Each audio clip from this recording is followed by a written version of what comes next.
Hola a todos, hoy retomamos los videos para comenzar a hablar de evaluación de impacto. Son dos clases de evaluación de impacto, pero entonces un rápido repaso para volver a conectar la primera parte del curso con esto.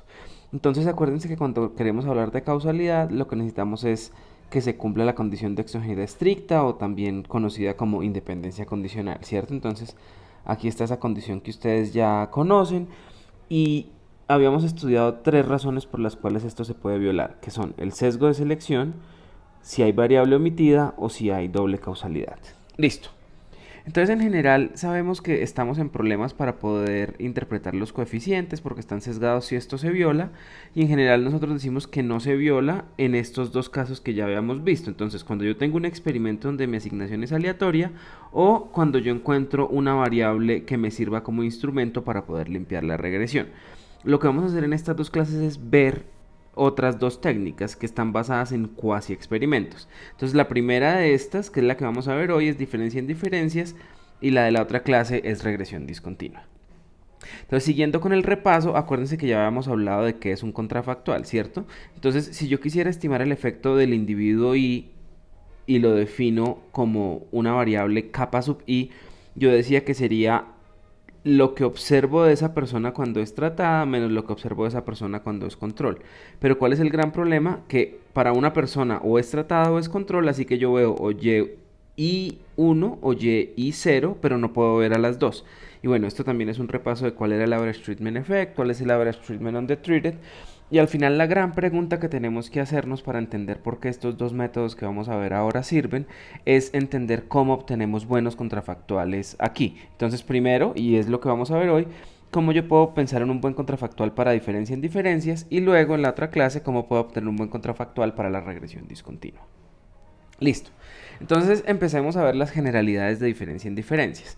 Piensen por un segundo que yo tengo dos ciudades que son similares y vamos a ver hasta dónde necesito que sean similares. Ya serán similares hasta un periodo al que llamo t-1. De ahí para atrás ellas se comportaban igual. ¿Listo? Y en el periodo t ocurre una catástrofe que destruye una de estas dos ciudades. Entonces, dado que existe esta catástrofe, pues yo podría estudiar los efectos que este accidente o esta catástrofe tiene en distintas variables de esta ciudad, en distintos resultados de esta ciudad. Y yo lo puedo hacer desde el periodo en el que esto ocurre y de ahí en adelante. Entonces, antes de pensar cómo lo podríamos hacer, pensemos cómo no lo podríamos hacer, cómo nos quedaría mal hecho. La opción 1 de cómo está mal hacerlo es tomar solo la ciudad que se destruyó y compararla a ella en el presente versus en el pasado. ¿Y esto por qué es problemático? Esto es problemático porque básicamente yo no estoy teniendo en cuenta otras cosas que también pudieron cambiar entre esos dos periodos de tiempo. Entonces yo tomo el periodo -1, tomo el periodo 0 o tomo un periodo más adelante, y al final, además de la destrucción, pudieron ocurrir otros choques que me dañen este efecto. La segunda forma de cómo no hacerlo es tomar para el periodo de análisis de interés y comparar la ciudad destruida versus la ciudad no destruida, o llamémosla la ciudad control, y empezar a comparar cosas entre esas dos ciudades. Y esto porque está mal hecho, porque en ningún momento yo dije que esto era experimental, y como no es experimental, pues yo no puedo garantizar que antes de la destrucción de esta ciudad esas dos ciudades eran idénticas. Yo había dicho que eran similares, pero yo no puedo decir que son idénticas. Entonces, ¿qué es lo que hace el método de diferencia en diferencias? Lo que va a hacer es una y dos diferencias. ¿Y cuáles son esas dos diferencias que hace? La primera es tener en cuenta toda la variación temporal entre una misma ciudad.